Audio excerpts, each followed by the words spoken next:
Are combating a major wildfire while in many other areas severe drought haunts the land. More than 1,000 firefighters are struggling to contain a major wildfire in southwestern France, a region that was already ravaged by flames last month. Temperatures are expected to reach 104 degrees Fahrenheit on Thursday there. Meanwhile, in the small village of Lux in Burgundy, a sign mentioning bathing is prohibited still stands above the empty Thiel riverbed. Yes, it's dramatic, because what can we do? Nothing, says the local Environment Federation's president, Jean-Pierre Sanvico.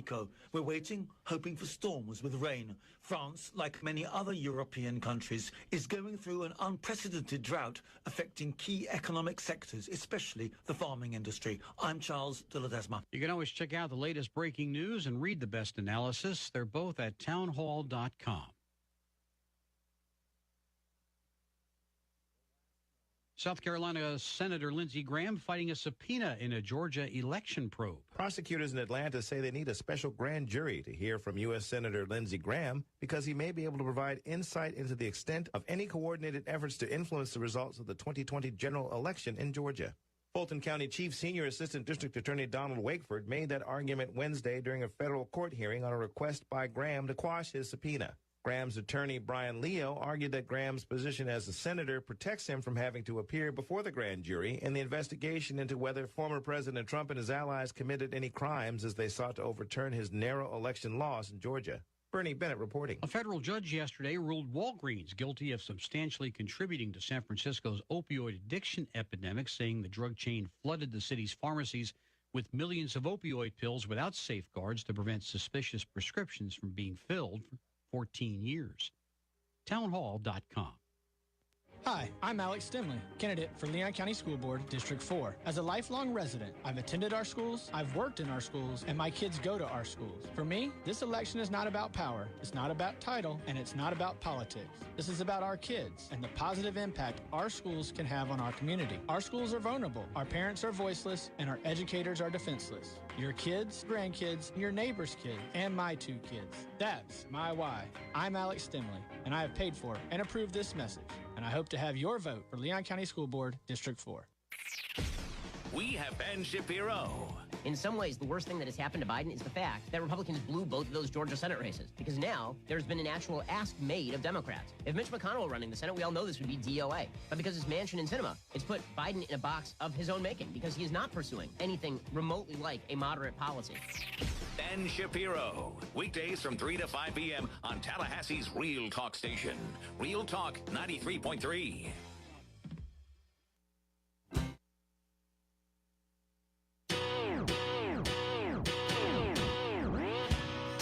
If it's local and it matters, you know where to go. The Steve Stewart Show on Real Talk 93.3. I was born in a small town, and I live in a small town. Every day in a small town, oh, small community. Welcome to the Steve Stewart Show here on Real Talk 93.3. It's Thursday. And thank God all the campaigns will be over for a little while in 2 weeks.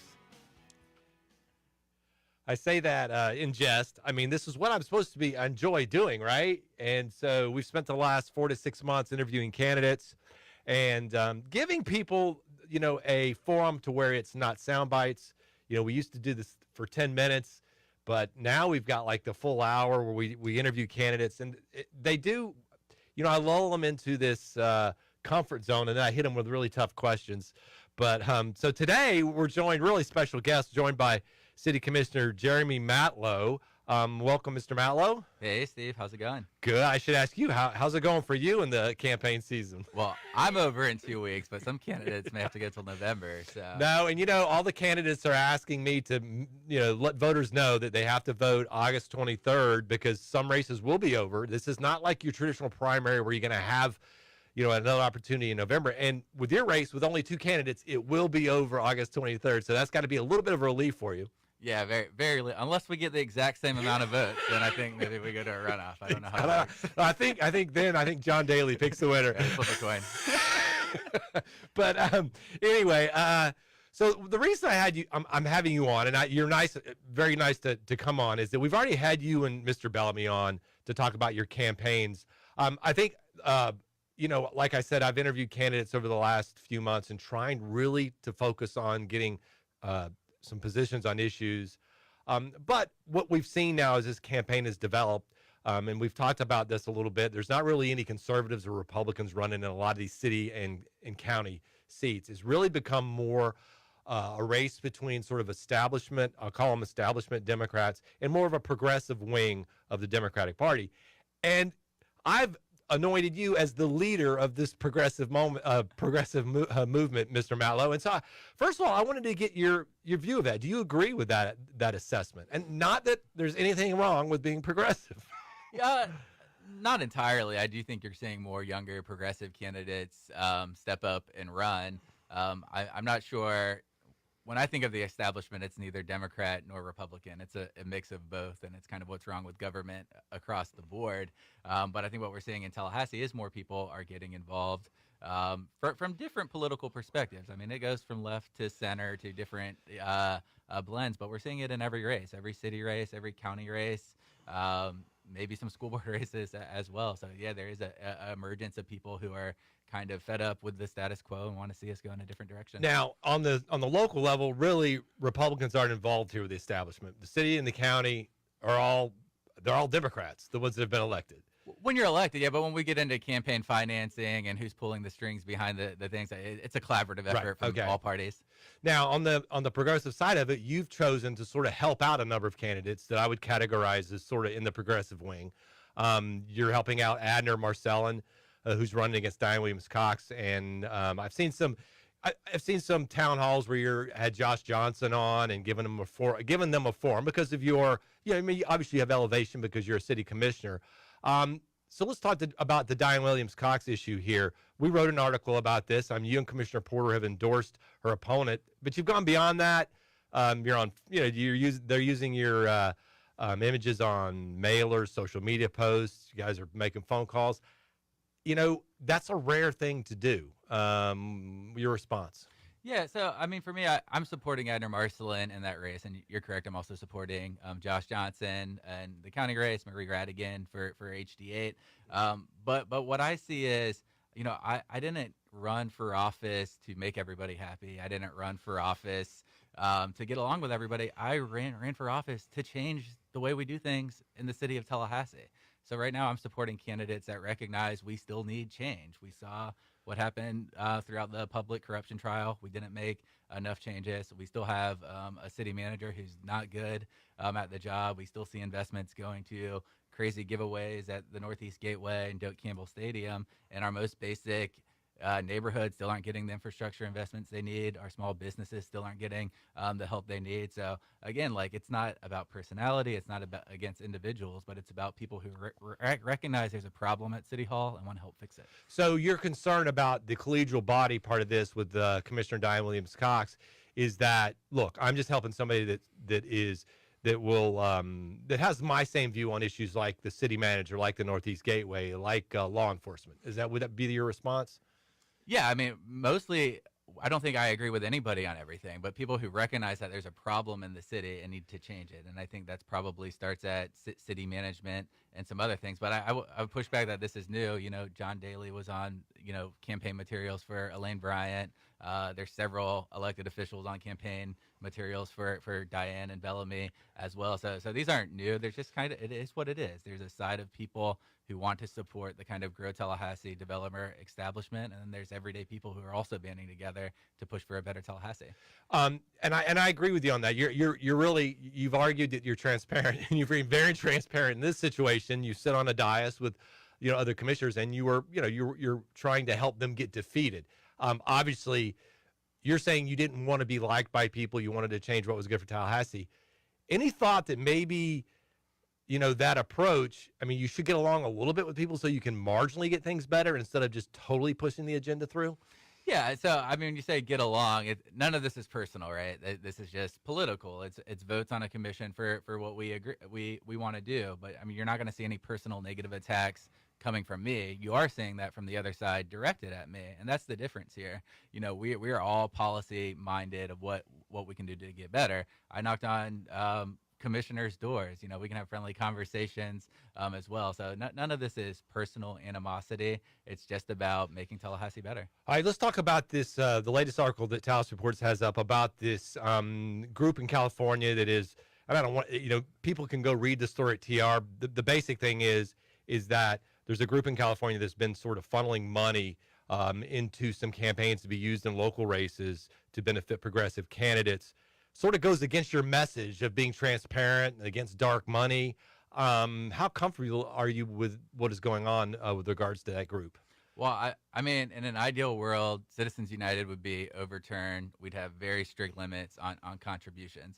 But looking at campaign finance in Tallahassee right now, what we're seeing is north probably of $1 million between hard donations as well as dark money that's flowing from the Seminole boosters, developers, real estate interests in our community. And a lot of that is dark money. And you bring up Green Advocacy Project. I did read the article, and I think, yeah, they are investing money in local campaigns too.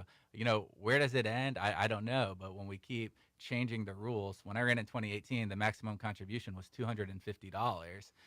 So campaigns raised $75,000 to $100,000.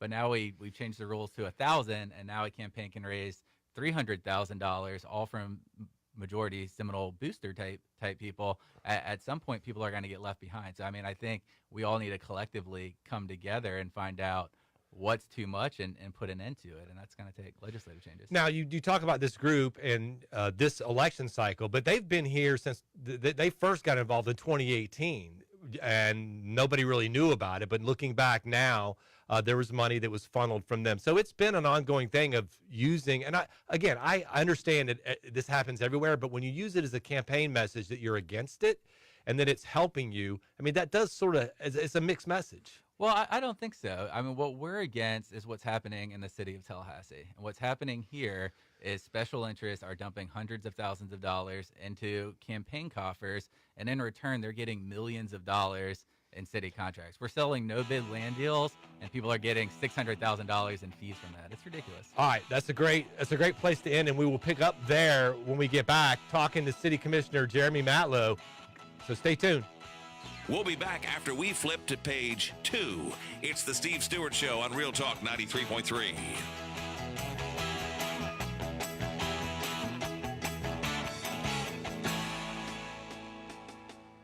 Summertime is color time.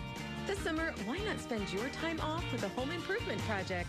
You can use this time to try one of the most popular DIY projects, painting. And you can find your favorite color with one of America's most popular paints, Benjamin Moore. Shop for all the best paint colors and paint supplies at Epps Decorating Center with 2 convenient locations in town. Find out more online at epsdecorating.com. A lifelong Florida farmer, Wilton Simpson, is ready to be Florida's next Commissioner of Agriculture. A devoted husband, father, and grandfather, Wilton Simpson grew up on his family's chicken farm in Trilby. One of us, Wilton shares our conservative values and, like any farmer, believes in working sun up to sun down. And Wilton's brought that same farmer's work ethic to Tallahassee as State Senate President. Simpson's fought to cut taxes for Florida families and fought for parents to have a say in their children's education. 100% pro-life, endorsed by the NRA for defending our Second Amendment rights. Wilton knows we have to crack down on illegal immigration. And Wilton Simpson has the complete and total endorsement of his friend and ally, Governor Ron DeSantis. In the Republican primary on August 23rd, vote for conservative farmer Wilton Simpson for Florida Commissioner of Agriculture. Paid political advertisement paid for by RSLC Florida IEPAC, P.O. Box 772516, Miami, Florida 33177, independently of any candidate or committee. For many in the workforce, their goal is to climb the company ladder. Often the climb requires a move to another city, and that's especially true in our industry. I'm Jay of Paul's Termite and Pest Control. If you rise the ranks of our competitors, there's a good chance moving up means moving away. Why? Because they're not local companies. They're from places like Orlando, Atlanta, Salt Lake City, and even Europe. That's certainly not the case with our employees. We're a company that was founded in the Big Bend and remains locally owned. When Paul's Termite and Pest Control employees advance, they remain in the Tallahassee area. Don't trust the savings safety of your family and pets from disease-carrying pests, or the structure of your biggest investment from termites to people who may be here today and gone tomorrow. Trust Paul's Termite and Pest Control, a company that has serviced thousands of our neighbors right here for over 50 years. Being local really does matter in our industry because local problems require local solutions. Paul's Termite and Pest Control are the Big Bend's local experts for the elimination of termites or any other pest, and a greener lawn too. Call Paul's. We'll get them all. If you're a business owner of any kind, you need advanced fire protection services. We are AFPS, and we provide high-quality life safety services throughout Northwest Florida, and we've been doing it since 1989, with offices now in Tallahassee. Fire sprinklers, fire alarms, fire extinguishers, hood suppression systems, and emergency exit lights. For all of your life safety equipment, we've got you covered 24/7. We are Advanced Fire Protection Services. For a free life safety system evaluation, visit WeSaveLives.com. That's WeSaveLives.com. Thank you for calling the Medicare Help Desk. How can we help you? Can you help me choose the right coverage for myself and my wife? We sure can. We can help you choose from Medicare supplements, Medicare Advantage, or standalone prescription drug plans from over 30 different insurance carriers. How much does it cost? We have a fixed income and can't afford extra expenses. At the Medicare Help Desk, the consultation is completely free. We are here to help. Thank you, Medicare Help Desk. Hi, this is Justin Colvin, founder of the Medicare Help Desk. In my 17 years of experience, I routinely speak to seniors who are overwhelmed by the multitude of coverage options available to them. That's why I created the Medicare Help Desk, a place for you to get clear answers to all your questions and make sense of all the confusion. I've helped thousands of clients, and I live right here in Tallahassee with my family. I am active in my church and wish to help and serve my community. If you need help navigating the Medicare landscape, I'm easy to find. Just visit the MedicareHelpDesk.com. That's the MedicareHelpDesk.com.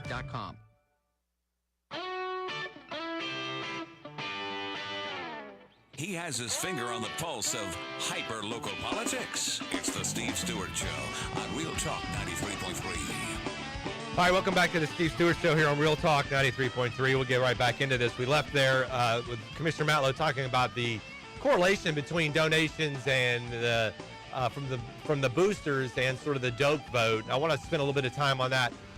Is it really fair to say that just because someone donates that there's a perfect correlation to policy that happens? I mean, usually you support people that support you. I mean, for example, this Green Advocacy Group they have Bernie Sanders and campaign workers there for green energy. I mean, they're donating money for you. So if you support green energy, could we argue that, well, look, they donated money to you, so they're getting what they want? I mean, is that really a fair thing to lodge at the Seminole Boosters? Yeah, and I think that's a fair question to ask, right? And the difference I see is we all give money to campaigns because we want that politician to vote kind of how we feel about issues, and I think that's what that is. The difference is when you're on your money always corresponds to being on the receiving end of public tax dollars where other people didn't have the opportunity to even bid or apply. So Talcor has known to be given tens and tens of thousands of dollars from different companies, and all of these no-bid land deals that we've had, we've seen Talcor get a 6% commission, even though it was never advertised that it was for sale or no other realtors. So that's kind of what we're seeing on the insider system here is there's a direct return and there's no competition provided. Doak Campbell, I think, was the same way in that nobody knew it was coming. A bunch of money was dumped in right before the vote. The vote happened, and there's a $27 million return. And then we look at campaigns now. Grow Tallahassee is on the receiving end of huge donations from the same players. So not only we've dragged the community through this huge divisive issue, I think it's tarnished our city's reputation. It's probably tarnished Florida State's reputation. And instead of trying to make amends and figure out how we all come back together, they're doubling down and dumping even more hundreds of thousands of dollars in the campaign. Well, let me push back on this a little bit because I think, first of all, this didn't start with FSU. It started with FAMU, okay? And FAMU came to the blueprint, and you guys voted to give them economic dollars for a stadium that hadn't been maintained. Now, look, I understand the argument is that they needed the money, but looking back on that, you sort of opened the door for FSU to say, look, we're a good community partner, and we're trying to upgrade some things here at the stadium, and so we're going to ask for money. So looking back, would you still vote to give $10 million of economic development dollars money? I'm not saying you couldn't help out FAMU, but would you still vote to give $10 million of economic development money to FAMU? Well, I think we got to pull the timeline back because it didn't start at FAMU. It started, Florida State had a $20 million commitment for a convention center. The same day that we had to shut down the meeting to make COVID announcements, they got an additional $20 million because the state didn't deliver on their promise to help fund it. So Florida State was now at $40 million for a convention center, which I didn't agree with. I didn't think they should have got the extra 20. So when the FAMU proposal came, they said that they would take 10 from the 40 and FSU would build a $30 million convention center.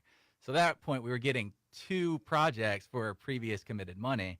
The Doak Campbell Stadium money, they refused to take the convention center off the table. So that's still an open conversation. Okay. So that was $27 million of new spending that had never been allocated. It wasn't being reallocated. It was completely new spending. All right, let me rephrase that question so we can focus on the original, well, on the vote with FAMU. Would you vote again to give FAMU $10 million in economic development money? Do you think that's a wise spending of that money? I don't think it's the best spending of the money, but under the circumstances where we could get 2 projects for one, I supported it. But again, that's why you can't make the comparison between FAMU and Florida State. We have to look at the merits of each individual proposal, see where the money's coming from, and make the best decision we can. Okay, so, and I want to touch on this real quick. You brought up Talcor, you brought up no bid land deals. We've just gone through this federal corruption trial. People have gone to jail for bribery, for honest services fraud. When you start connecting those things together, do you think Talcor's doing anything illegal? I don't think they're doing anything illegal. I think the elected officials and the high-level staff, like our city manager, is giving them special favor that they should not. So you think that they are not? You think that there are city staff that are not adhering to city policies? They're going outside city policies to benefit businesses like Talcor. Well, there's great city policies. What they're asking the city commission to do is to use their discretion to override their city policy and go ahead and sell this public land. And they frame it as if it's the city commission's idea to override their policy. But it's agendas that are being created and presented to the city commission with recommendations. That's where the problem is. The city commission always has the discretion to override a policy that requires that you go get 3 appraisals, to require a competitive bid process. They can always do that, but our city manager should not be recommending we do that. Okay, let's excuse me. Let's pivot to the Northeast Gateway. You've characterized that as a land giveaway, $80 million to developers. Look, there, again, pretty strong language that this is not you don't talk about any kind of community benefits from this. People that voted for it, Christian Dozier, Rick Miner, Brian Welch, they're not known as right-wing conservatives or whatever you would call them. Don't you think that's an unfair characterization of that project? No, I don't think it at all. I mean, everything about that project is wrong. One, it's $80 million. Historically, new development paid for their own transportation infrastructure. The project was ran through. It was going to dump massive amounts of traffic into Killearn. Killearn had to stand up and protest. And then the real problem with it is it skipped the line. It was one of the 10th ranked projects when Tharp Street was ranked higher, where children walk to school on dirt trails because there's not sidewalks. Where Orange Avenue, the traffic is so congested it takes 15 minutes to cross the street from Nims Middle School. So the problem is twofold. One, it skipped the line for something we don't even need right now over projects that had much more merit and much more demand. And secondfold, the city taxpayers probably shouldn't have been paying for it to begin with. So you don't see any community benefits to the Northeast Gateway? Not being funded by Blueprint as is now. Okay. Now, the other thing, one of these issues that I've sort of ascertained, this is coming from my analysis, is that two of the big, issues that candidates have to address is growth, how we're going to grow, and law enforcement. And so we just talked about the Northeast Gateway. And I went back and looked at some of the votes you had on expanding the urban services area. There's a plot of land behind Childs High School, 180 acres, I think. And there's a vote to expand the urban service area so that could be developed and build homes. And I think you were the only commissioner to vote against that. Do you remember that? I should have told you before you came in. You don't remember that vote? I vaguely remember it. I honestly don't know which side I landed on. Yeah, so I looked it up, and I'm pretty sure you voted against it. But we'll move to the one on the south side of town, which you recall. Again, expanding the urban services area, 3 parcels of land that were actually touching the USA. You voted against that. So, and candidates, again, in this sort of progressive movement, they're sort of following your lead. I have them in here, and they're sort of following exactly how you voted. What do you say to people say that you're not for any kind of growth at all? I'm absolutely for growth. We've been growing, and we've been doing a good job at it, always having available land to develop. When we look at the projections our own staff was putting out even 5 or 10 years ago, they showed that we were on the right trajectory. But the city commission during COVID, county commission as well, added 4,000 acres, the largest expansion to the urban services area we've ever seen in one fell swoop. And they said that would be enough to manage our growth for 2025. I know, but you were against. But you were even against once that get in. You were against actually building out in that area. I was against expanding the urban services area that way because our numbers already show we have enough available land in the current urban services area. Let me stop. Yeah, let me stop you on that because that's not what staff says.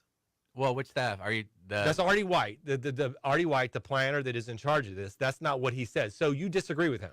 Well, he's making a different argument, right? He's not saying that there's not enough land. He's saying he believes that not all of the land that's in the urban services area could develop for home. We fundamentally disagree because you look at Northwood Mall, that could be developed into homes. Right. So we look at these parcels, what can be redeveloped in homes? That's what we need to be talking about because that's where we take our tax dollars and we get the best benefit for them. But the point I'm making here, not to be argumentative, is that, and I want to get this on the record, is that, and it's fine, you disagree with the professional staff that recommended we extend the urban services area on the south side of Leon County. Well, I just say we have professional staff's written documents that disagree with professional staff's written documents. That's the problem here. Right. All right. So I think, all right. So but the whole growth thing, again, is, let me ask you this. And I've asked, oops, come on. You got to give me a signal. I get lost here. I'm talking to Commissioner Matlow. All right. This is going fast. We've got two more segments. When I get back, we'll ask the commissioner to give me an example of urban sprawl and uncontrolled growth here in Leon County. All right? Stay tuned.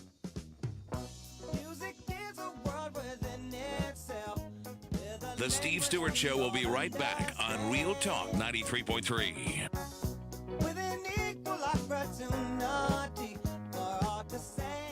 Following an investigation into the alleged theft of funds from Thomasville Obstetrics and Gynecology Office by the Georgia Bureau of Investigation. Susan Coons, 47, and her husband, Justin Coons, 50, were both arrested August 3rd. Agents believe that the known thefts total approximately $100,000 and could be even higher when additional requested records are received and reviewed. Once complete, the case will be turned over to the District Attorney's Office for review. Early voting for the Florida primary election is set to begin by Saturday and end Sunday, August 21st. In Leon County, voters can choose from 10 different locations. Vote by mail ballots can be picked up or dropped off in a secure drop box at any of these locations during voting hours. Voting early leads to shorter wait times and a longer window of opportunity to cast your ballot. More information on early voting, including a list of times and locations, can be found at dos.myflorida.com. This is Rachel Lene with your Real Talk 93.3 local news update, brought to you by Macklemore Systems, Tallahassee's go-to Mac store. Check them out online at MacklemoreSystems.com.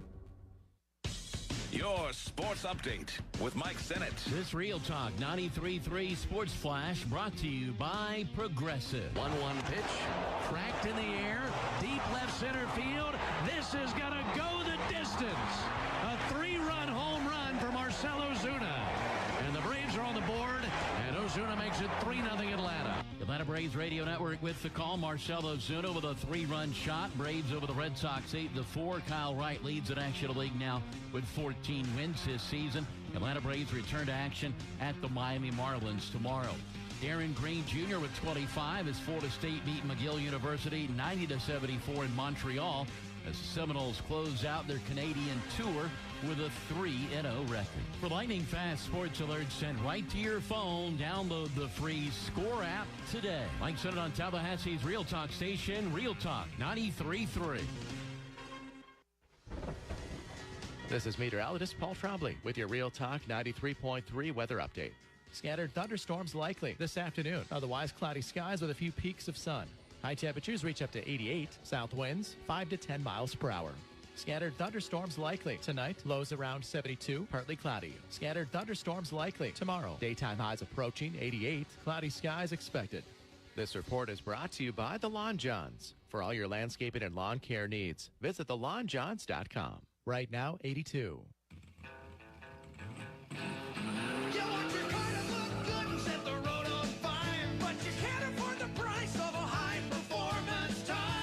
AC Repairs, a alignments, brakes, shocks, batteries, electronics, tires, towing. Well, if your money supply has crashed and burned, there's a place you can go to save a lot of dough. Transmission, oil changes, domestic, imports, 4x4, and literally everything else under the hood and between the doors. Auto Alley has the best ASE certified technicians with the experience to handle everything your car or truck needs to stay on the road. It's easy. Schedule an appointment online at autoalley.net or call 576-9835. That's 576-9835. And set the road on fire! Visit Auto Alley today. Visit our website to get 10% off your next oil change. Serving Tallahassee, Havana, Crawfordville, and all the surrounding areas since 1986. Here's what you missed on the Greg Tish Show. We need to have history. We need to have literature. It deserves an explanation. We don't need to be promoting lifestyles that come into play for your average elementary school. Well, I had an experience with this. When my daughter was in school, her teacher gave her a book to read, but then she asked me what the C word is. That was in the book. That was in the book. Okay, so about the C word. So you're talking about conservatives, right? The Greg Tish Show, Monday through Friday, 6 to 9 a.m., only on Real Talk 93.3. Hyper local news from your community. It's the Steve Stewart Show on Real Talk 93.3. Hi, welcome back to the Steve Stewart Show here on Real Talk 93.3. Fastest show today that I think I've ever had. So much to talk about. Okay, so we're going to go right back into it. So I've asked a couple of candidates that have sit in that chair there. We've talked about growth, and I asked them to give me an example of urban sprawl, uncontrolled growth. I've traveled around the country, Atlanta, Tampa, Orlando, even Indianapolis, And so I come back to Tallahassee. That's one of the things, you get into Tallahassee, it's like, man, this is so much different. But you hear people talking about urban sprawl and uncontrollable growth. Give me an example. Say something that's happened in the last 5 years that is your characterization of urban sprawl. Sure. For what urban sprawl is? Jacksonville. That's the city that looks like urban sprawl. Yeah, to me. I'm talking about an example here, though. Yeah, I know. I just like that's what we don't want to become. Exactly. That's what I'm just putting out there. All Stuck right. in traffic forever. And 4,000 acres at one time in Wulani. That is the definition of urban sprawl. You have Fish and Wildlife Commission saying that this is bear habitat. This is very rural land that hasn't been developed when we have enough space internally, because it's not about just sprawl and where the line is drawn. It's about having enough resources to take care of what you have. And what the numbers show is when we have denser urban areas in the core, that doesn't mean we don't still have suburbs and we can't still let different things grow. It's just what our focus is and where our dollars are going. And when we focus on the urban core and our transportation there, our housing costs and just the cost per acre it takes to provide services from the city, it's better when it's compact. Okay, and so have you been out to the canopy development, the housing, with I guess it's I don't know what you would call it, the neighborhood?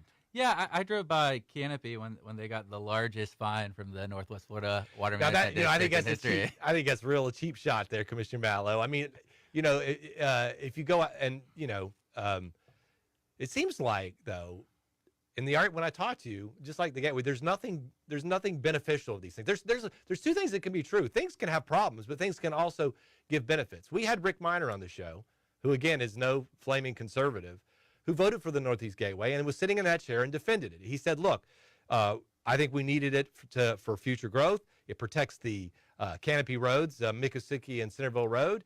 And if you go out there and look at this, I've driven through there. There's an assisted living home there. There's apartments there. There's zero lot line homes there.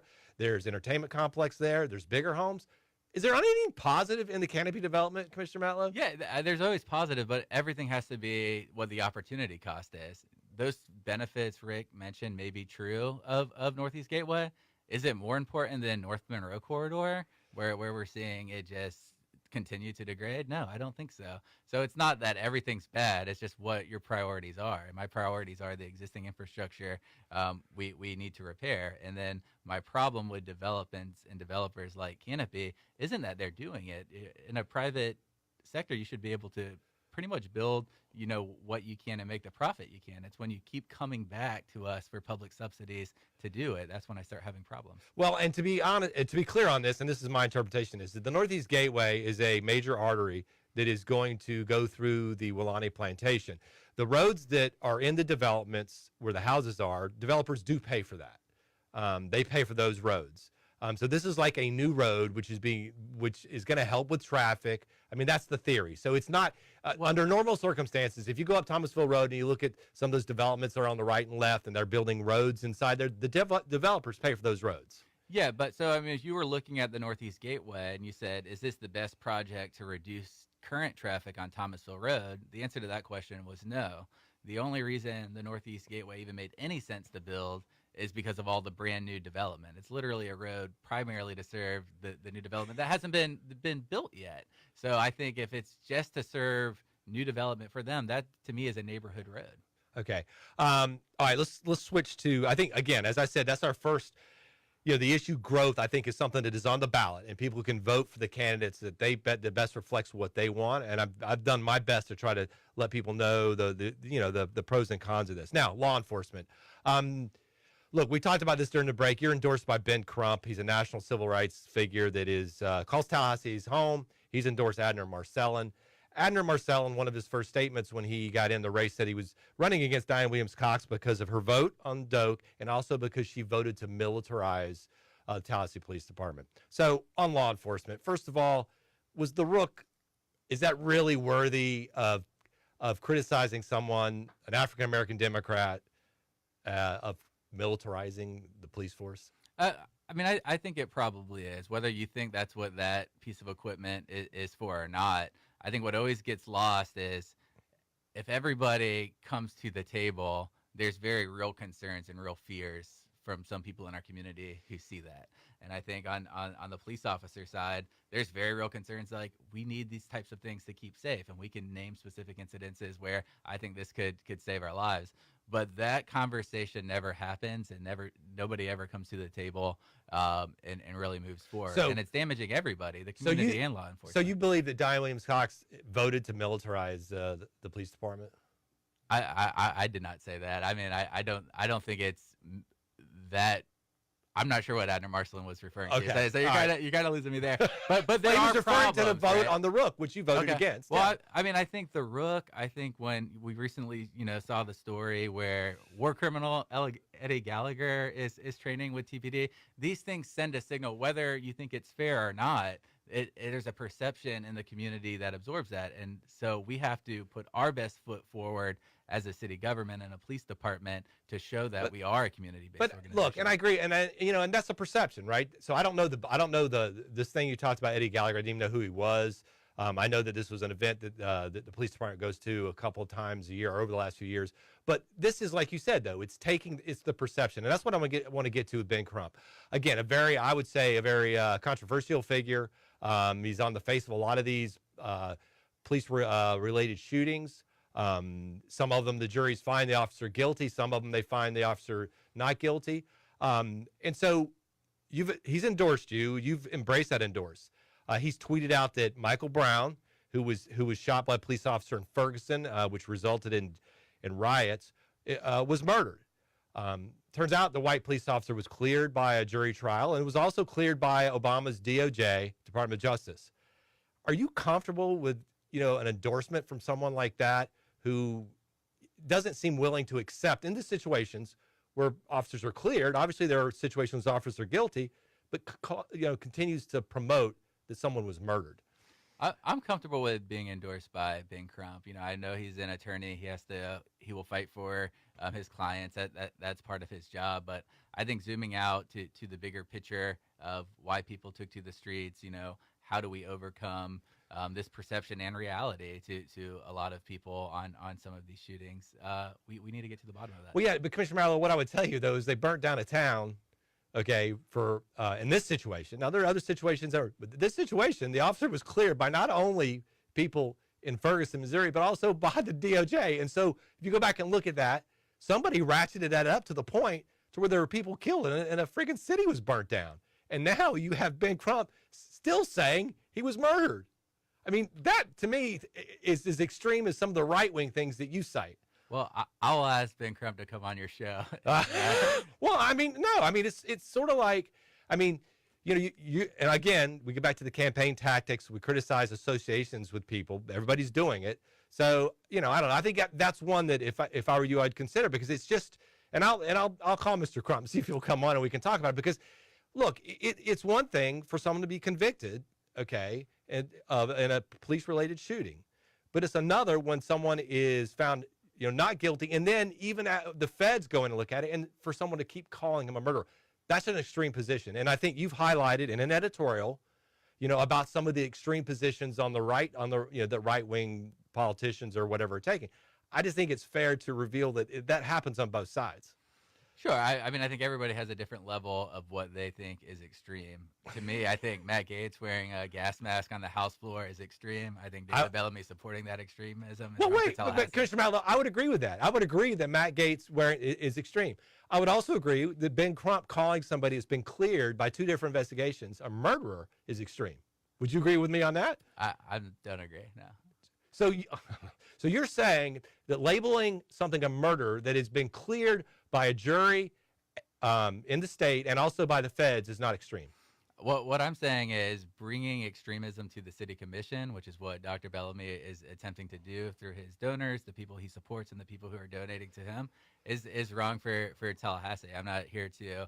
I'm not Ben Crump. I can't speak for him. I'm not really quite sure exactly what he tweeted, so I can't get into that specifically. But what I can tell you is the extremism point of view we're seeing in our city government, and it's the same people who associated themselves with Scott Maddox. It's the same people who brought the FBI to our doorstep, and that's bad for Tallahassee. Yeah, well, look, I want to get over this, but I mean, the same thing when you're using Scott Maddox's name a lot. Obviously, you were endorsed by Andrew Gillum, who now is indicted. So, I mean, this goes both ways. I mean, at the time, as I'm sure you would say, I mean, you didn't go Andrew Gillum was going to be indicted. So I think that throwing those things around again is sort of like, there's enough corruption to go around, and to try to pin it on a candidate, I don't know. Is that not, you see it as a fair assessment? No, not at all, because the Scott Maddox network is actively supporting David Bellamy to continue to get the benefit that they got during the Scott Maddox reign. He's got a big network because he could raise a lot of money. All right, so when we get back, we're going to continue our talk about law enforcement, and then we're going to talk about these PACs and news sites that have popped up and tried to sort of elbow into Tallahassee Reports area, which I think is, we'll have some comments on that to finish up the segments. But I promise we will continue to talk. Stay tuned. Segment 4 is on its way. You don't want to miss it on The Steve Stewart Show.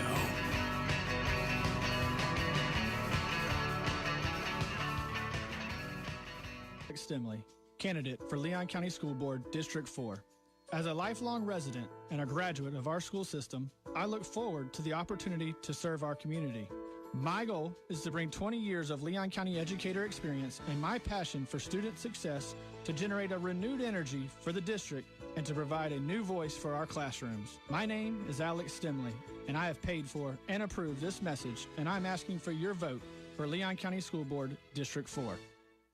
If you're hearing this right now and you or someone you know is active military, a veteran, police officer, firefighter, nurse, or a teacher, turn up the volume and listen to this. My friend Shannon with Legendary Home Loans has a Hometown Hero loan program designed to make a difference to those who make a difference.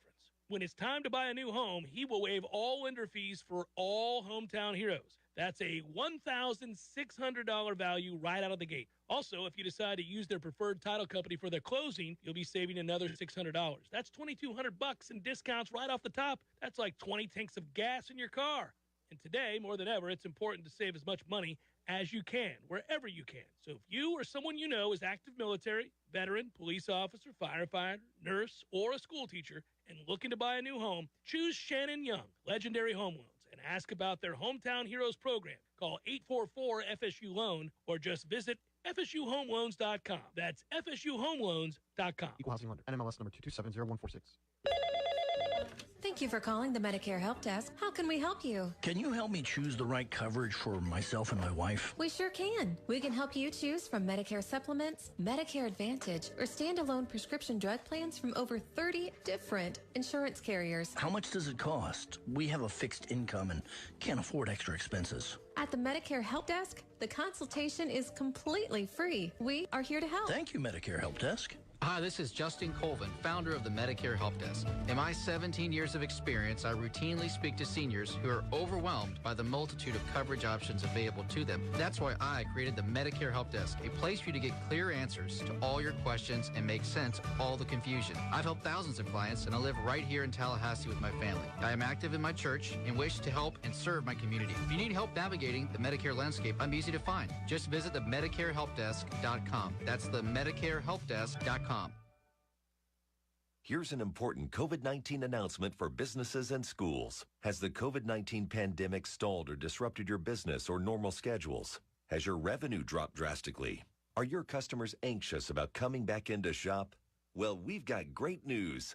Pulse Innovations has developed a thermal system with facial and temperature recognition that can end your troubles right now. Everyone knows that one of the fastest and most reliable ways to identify COVID and other viruses is to detect fever. Our new high-tech development can scan up to 20 people all at once from 10 feet away to provide an immediate reading of those that may have a temperature. This system can give your customers a peace of mind when coming into your business. Call us for free details and a free no-obligation demo. Call right now and get that peace of mind. 800-716-4665. 800-716-4665. 800-716-4665. That's 800-716-4665. Physical stress on our bodies can take its toll as the years go by. Whether you're looking to get back into an old sport or just want to spend more time outdoors to explore all life has to offer in our beautiful city, the dedicated team at TOC is here for you every step of the way. You can trust TOC for all your orthopedic needs. And now, scheduling an appointment has never been easier. Just visit teamtoc.com and click schedule online. That's teamtoc.com.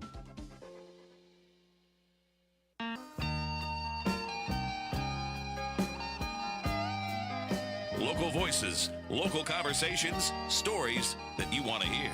Only on The Steve Stewart Show. All right, welcome back to the Steve Stewart Show here on Real Talk 93.3. Appreciate you tuning in. All right, let's finish up with law enforcement. Violent crime is up 25% or 20%, between 20 and 25%. There's a statement on the city website. Should have talked to you about this. And I'm not doing gotcha stuff. I try to give everybody heads up on what we're going to talk about. There's a statement on the website for the Tallahassee Police Department that says they can't meet their current challenges with the resources that they have. Violent crime's up 20%. On the good side of things, auto burglaries I think are down. I guess people are just I don't know about why, but anyway, violent crime is up. There's $1 million in the budget for gun violence. You guys decided to sort of spend that on soft programs. Without getting into the numbers, because you and I both in the break talked and we're not sure exactly where we stand. Do you think that there is a part of the equation of this soft money for trying to address gun violence? Do you think that there's room for having more officers on the street? Is that part of the answer to this violent crime increase we've had the last 2 years? Well, I think the $1 million for gun violence is separate and apart from TPD's budget. You know, TPD has had vacancy issues over the last few years that they've been trying to find, good people to fill. They're finally starting to fill some of those vacancies. I understand more vacancies may be on the horizon, though. But, I mean, the city commission has always given the chief the resources he's requested. So. Well, I mean, the commission has to vote on when you vote on a budget, you vote. For example, this $1 million for the gun violence, originally the staff had asked for 5 more new officers. And I know we talked about, well, if you have vacancies, does it really matter? But I think the question I'm asking, do you see the benefit of having more police officers on the street to address gun violence? Yeah, so, I mean, I think we need enough police officers to respond to the calls, as we get them. What we're seeing, people expect a certain level of service from our police department, and it's our duty to make sure we have the resources in place to provide that. And, every time the chief has come to the city with a request, I think the city commission has been able to accommodate that. All right, let's talk about what's going on in terms of these campaigns. There's I get pitched a lot of stories to cover a lot of different things, and it's one of these things I have to do from a priority standpoint is just campaign tactics. Is it something that really the voters need to know? I mean, I'm really in a position to say I really don't think this is something the voters want to know. We've got a number of groups that have sprouted up. Look, Tallahassee Reports has been doing this since 2010, so I'm not going to put myself in those groups because I think we are more of a news organization. I know we're more of a news organization. Now they've popped up and they try to take on a newsy look, but really they're there to impact elections. Our Tallahassee is one of them. They're very clear in their mission. They're progressive. They say that in their mission. We've got 4TLH, which has popped up. We've got Grow Tallahassee, which I will tell you that they're very clear what their mission is also. They're funded by developers. They want people that are pro-growth be elected and they're collecting money. How is this impacted, or first of all, how do you view all this? Yeah, so I think you named most of the players. Grow Tallahassee, they're funded by developers because they want to see people get elected who will support continuing to give them our money for their developments. We have again, developments have a good side, Jeremy or Commissioner Matlow, don't they? Yeah. Well, public dollars should get a return. But so for TLH, this is kind of like the more extremist wing, ironically being run by Skip Foster and Brian Deloche teaming up to do some progressive-based thing where, they're just hurling everything they can. They're saying they want to have you urinate in public. They want to have they want homeless shelters in your living room. They're just like really pushing the needle of the most ridiculous things they can put in support of David Bellamy and John Daly. And I think that's really, Skip Foster came out of the Chamber of Commerce world. The Chamber of Commerce said they were going to weigh in on issues. I think that's kind of lumped together. I think they're doing a very poor job about it. So I think they're probably wasting a lot of money. But there's real dollars being spent to unseat people who are trying to reform local government. Well, how about Al Tallahassee, who tends to support you and other progressive candidates? Do you think they always get it right? From what I've seen, most of the things have been fact-based. There may be some opinion stuff on there that people tend to disagree with, but I don't see a agenda that's so focused on just getting city dollars into their own personal pocketbook, like we see with Grow Tallahassee. But you could argue that they are sort of part of the problem in terms of, and again, like these other groups, because we've seen the publishers of our Tallahassee are donating money to the same PACs, the Florida Young Democrats, that you and some others are to impact these elections. So you don't see, obviously, that's a little bit different for a so-called news site to be actively involved in promoting candidates. Wouldn't you agree? Yeah. So, I don't think a news site should be actively promoting candidates, but I do see value in all types of different media websites that have brought real information to the table. Tallahassee Reports let us know what Vancore Jones was doing for over a decade. I think our Tallahassee showed us that John Daly took $23,000 in contributions from Seminole Boosters before donating to give them $27 million. Do I agree with everything anybody does? I have lots of criticisms about every website and newspaper in town. Yeah, we also broke some news on Andrew Gillum, but just to be clear. But so where do you think this goes? Does this go? Do these people go away after the election, or is this something that that voters are going to have to just deal with this sort of hyper-partisan news sites? Well, for 4TLH, I imagine their funders are going to go away and not invest in that again. Grow Tallahassee will probably stick around. They haven't invested interest in the outcome of election. So we'll see. Is it part of the new landscape? I think, yeah, people can get information from all sorts of places and just make the best decision with what they hear. Right. And so I want to end on this because we started talking about this progressive movement. I had David O'Keefe in here, I don't know if you've given money to him or endorsing him. I know that he did say, yeah, he's sort of on the progressive side of things. You do agree that there's a progressive movement that is sort of woken up here in Tallahassee, and that, look, the voters are going to decide where this goes. Sure. Yeah, no, I think it's a coalition, though. I don't think it's like if it's like everybody's following your lead or this lead or that lead. I think, David O'Keefe, he's a CPA who worked for Florida State. So, there's people from all wide backgrounds of life that are running in local elections. But and they do, again, though, they seem to be progressive. And the thing, let me ask you real quick about on the Florida Young Democrats, because I'm just more interested in how this, so they are giving money to candidates that are actually opposing other Democrats. Is that, on the Democrat side of things, is that look down? Is that legal? Is it legal? I'm sure it's legal, but is it sort of ethical in the sense that, they are helping Democrats attack other Democrats? Well, nobody's entitled to keep a seat, right? This is why primaries exist. You know, Right. Sitting officials get primaried all the time in the Democratic and Republican Party. I think Florida Young Democrats is supporting young Democrats from Florida or okay. younger. Not a jab, but I think they are a group of young people, millennial-minded people who are supporting younger Democrats. Yeah, and so in terms of the different races, though, do they actually come? Now, you were endorsed by Florida Young Democrats. So who's the head of the Florida Young Democrats? Is there a noted elected official? It's a board of individuals. Is there any state elected officials that are on that board? I'm not Do you sure recall? elected. No, I know of some local people, but not elected officials. Yeah, and so we have 1 minute, and the last thing, because I want to. So you did stroke a check, and this was been reported. This is not breaking news here. To Florida Young Democrats, and is that to help out in other elections with some progressive candidates? Well, I think it's pushing back on the Matt Gaetz extremist money that we're seeing flow into other campaigns. So there's a lot of great Democrats across all races in city and county, and I think that's who they'll be looking to support. All right, Commissioner Matlow, I appreciate you coming in. Listeners, I hope you are more informed. I think we've, as we get closer to this election, 2 weeks, I think we really have focused in on what the choice is.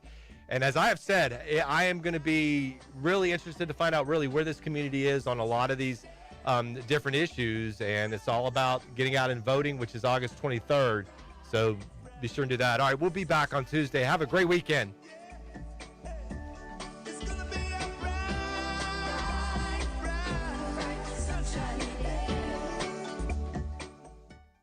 Candidate for the Leon County School Board District 1. Did you know that our schools are experiencing academic and financial declines? Evidence that we need a leadership change. With my credentials, skills, and diverse work experience, I will strive to improve the use of your tax dollars. We've had enough tax increases. I will work to increase experiential learning opportunities. We know that students learn better by doing. And we should create more entrepreneurial programs where students learn about business and don't simply get jobs, but become job creators. I will be transparent and accountable. Your voice matters, and I want to rebuild trust. And I'll advocate for better salary and career initiatives for all staff, focusing on more support for our teachers. My name is Mary Ann Arbalou, and I'm asking for your vote on August 23rd for Leon County School Board District 1. Thank you. Paid for and approved by Mary Ann Arbalou for Leon County School Board, District 1. Looking for lunch plans? How about eating up some local sports with the Jeff Cameron Show? Coming up next on Real Talk 93.3.